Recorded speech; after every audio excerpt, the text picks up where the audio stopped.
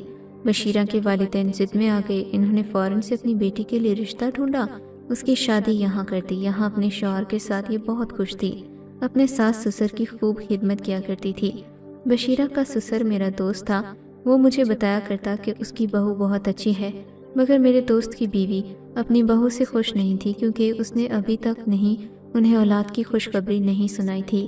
پھر یوں ہوا کہ وہ دونوں آگے پیچھے مر گئے تھے، شوہر بھی والدین کے مرنے کے بعد فقط 4 سال ہی زندہ رہا۔ اب بشیرہ جوان جہاں تھی، بیوی تھی، بچے بھی نہیں تھے جن کے سہارے پر اپنی عمر گزار لیتی۔ بہت سے لوفر لفنگے اپنے رشتے لے کر اس کے پاس پہنچ گئے، مگر بشیرہ نے تیسری شادی کرنے سے انکار کر دیا۔ اس نے یہ مشہور کر دیا کہ پورے گاؤں کی ماسی ہوں۔ اس دن سے وہ خود کو جوانی میں ہی ماسی کہہ رہے تھے، اسی لیے اسے کسی کے آگے ہاتھ پھیلانے کی ضرورت نہیں پڑی۔ عزت سے بیٹھ کر کھایا پیا، اچھی زندگی گزاری۔ محلے کے تمام بچوں کو وہ اپنے بچوں کی طرح پیار کیا کرتی۔ تم اور ولید بھی تو اسی کی گود میں کھیل کر جوان ہوئے ہو، اب نہ جانے اسے کیا سوچ گئی کہ اس نے بچہ اغوا کرنے کی کوشش کی۔ میں تو یہی کہوں گا اس نے اپنی ساری زندگی کی نیک نامی کو مٹی میں رول دیا ہے۔ میں ان باتوں سے یہی نتیجہ اخذ کر سکا تھا کہ ماسی بشیرہ بے قصور ہے، جس نے ساری زندگی حیا میں گزار دی، وہ اپنا بڑھاپا کیسے خراب کر سکتی تھی۔ خیر میں گھر واپس آ گیا۔ میں بھی امی سے بولا کہ امی ماسی بشیرہ اور آپ کی عمر میں کتنا فرق ہوگا؟ امی کہنے لگی یہی کوئی 4-5 سال کا، وہ بس اتنی ہی بڑی ہے مجھ سے۔ میں نے سر ہلا دیا اور اپنے کمرے میں چلا گیا۔ صبح جب میں سو کر اٹھا، امی نے مجھے بتایا کہ آج انہوں نے ابو کو کام پر جانے نہیں دیا، کیونکہ وہ میرا رشتہ لے کر اسلم صاحب کے گھر جانا چاہتی تھیں۔ اب ان کی مجھ سے یہ بھی ڈیمانڈ تھی کہ میں آج گھر پر ہی رک جاؤں اور مصلی پر بیٹھ کر دعا کروں کہ یہ رشتہ ہو جائے۔ میں ہنس دیا اور بولا امی اگر یہ رشتہ میرے حق میں اچھا ہوا تو ہو جائے گا، میں اپنے کیس کی وجہ سے بہت الجھا ہوا ہوں، آپ دعا کریں میرا کیس جلد از جلد نمٹ جائے تاکہ میرے پاس بڑے افسروں کو جواب دینے کے لیے کچھ ہو۔ میں روز روز کی فون کالز سے تنگ آ گیا ہوں، وہ مجھ سے پوچھتے ہیں کہ کیا میں انہیں ہر بار ٹال دیتا ہوں۔ امی نے میرے سر پر ہاتھ رکھا اور بولی فکر نہ کرو، اللہ سب خیر کرے گا۔ پھر میں اپنے کام پر آ گیا۔ مجھے میرے سپاہی نے بتایا کہ کل رات ماسی سے ایک لڑکی ملنے آئی تھی۔ میں بہت حیران ہوا، ماسی سے ملنے کون آ سکتا ہے؟ میں بولا ماسی خوشی خوشی اس لڑکی سے ملی تھی کیا؟ سپاہی بولا نہیں۔ ماسی نے جب اس لڑکی کو دیکھا تو وہ بہت غصے میں آ گئی تھی۔ اس نے لڑکی کو دھکے دیا اور کہا یہاں سے چلی جاؤ، میں تم سے ملنا نہیں چاہتی، یہ نہ ہو تم بھی پھنس جاؤ۔ میں بڑا حیران ہوا، میں جلدی سے آگے بڑھا اور بولا ماسی سے استفسار کرو کہ آخر آپ سے ملنے کون آیا تھا؟ میں نے ماسی سے پوچھا بتاؤ کون آیا تھا؟ ماسی مجھے دیکھ کر گھبرا گئی تھی، کہنے لگی کوئی نہیں آیا مجھ سے ملنے، وہ بچی کوئی راہ بھٹک گئی تھی، مجھے نہیں علم وہ کون تھی۔ میں بولا ماسی دیکھو میں تمہارا بیٹا ہوں، میں کسی بے جرم کو اس کیس میں پھنسنے نہیں دوں گا، مجھے بتاؤ وہ کون ہے جس نے آپ کو یہ سب کرنے پر مجبور کیا تھا؟ ماسی بشیرہ منہ موڑ کر لیٹ گئی، وہ کہنے لگی مجھے کسی سے بات نہیں کرنی۔ میں اٹھ کر باہر آ گیا۔ میں نے سپاہی سے کہا اب جب بھی کوئی ماسی بشیرہ سے ملنے آئے، پھر چاہے رات کا 1 بجا ہو یا صبح کے 3، تو مجھے کال کر کے بلا لو گے۔ میں نے حامی بھر لی تھی، الجھ گیا تھا، ماسی کا کوئی رشتہ دار حیات نہیں تھا، پھر ان سے ملنے کے لیے کون آ سکتا تھا؟ اب مجھے یہ بھی لگنے لگا شاید سچ میں یہ جرم ماسی نے کیا ہو، وہ لڑکی ان کے گروپ میں شامل ہو